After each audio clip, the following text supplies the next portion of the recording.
You ever find yourself just endlessly scrolling through an app, and then you look up and, whoa, an hour is gone? Or, you feel that little phantom buzz in your pocket when your phone isn't even there? Yeah, you're not alone. And the way we interact with our tech today, it's not some accident, it's all by design. So today, we are going to pull back the curtain and look at the 4-step playbook designers use to get us, well, hooked.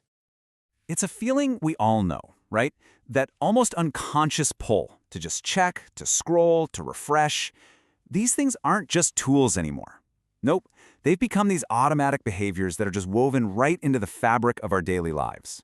So what's the secret? What's behind that compulsion? So just take a second. How many times do you think you check your phone every day? Like 30, 50 maybe? Well, in his book, Hooked, Nir Eyal says that industry insiders estimate it's closer to 150 times a day.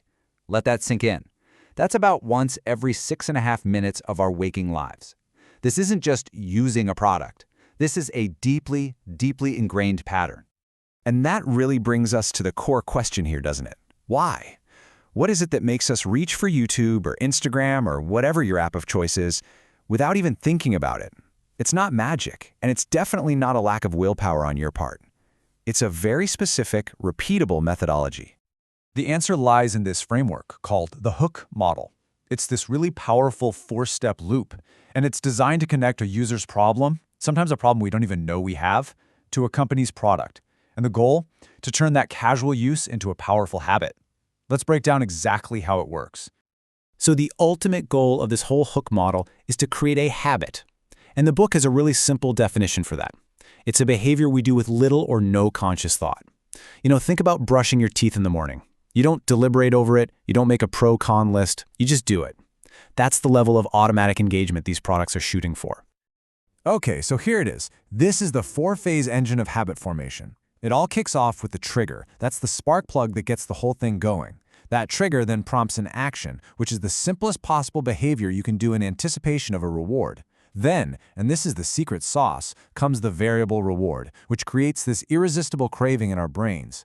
And finally, there's the investment. This is where you put something into the product, your time, your data, your effort, which loads the next trigger and starts the whole loop all over again. All right, so let's actually go inside the cycle. We're going to see exactly how these products get their hooks into us step by step.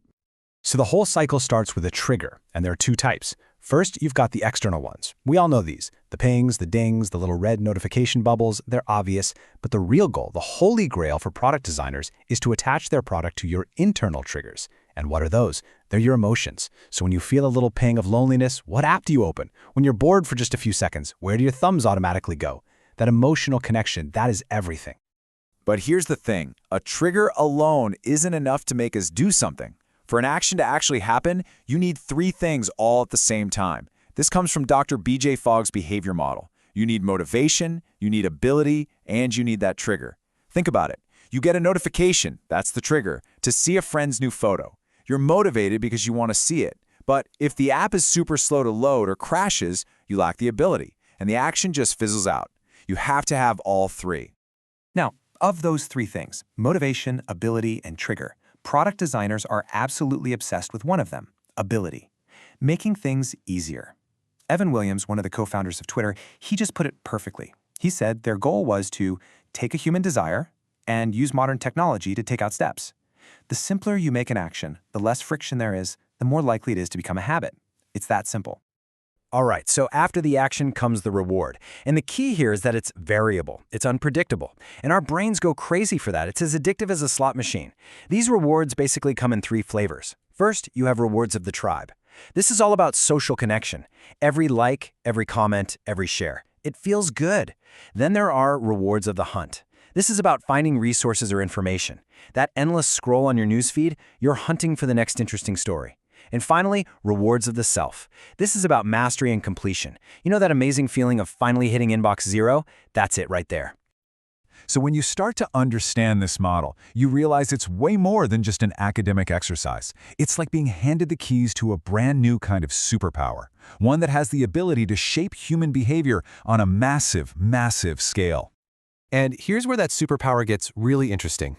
Investors often ask if a product is a vitamin or a painkiller. Painkillers solve a really obvious, urgent need. Vitamins, well, they're just nice to have.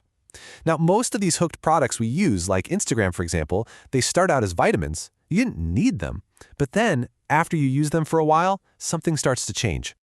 This is how the hook model transforms a simple vitamin into an absolute must-have painkiller. As the book puts it, a habit is when not doing an action causes a bit of pain. And that's the flip. Suddenly, not checking your feed creates this little itch, this tiny bit of anxiety, a fear of missing out. And now the product has become the only way to scratch it. It's become the painkiller for the pain it created. Which all leads to this final, really provocative idea from the book. If it can't be used for evil, it's not a superpower. Look, this ability to build habits can absolutely be used for good, to help us exercise more or learn a new language or connect with loved ones. But it can also lead to distraction, compulsion, and addiction. So understanding this model empowers all of us, not just as creators, but as users. It helps us ask a really critical question. Now that we can see the hooks, how are we going to choose to interact with them?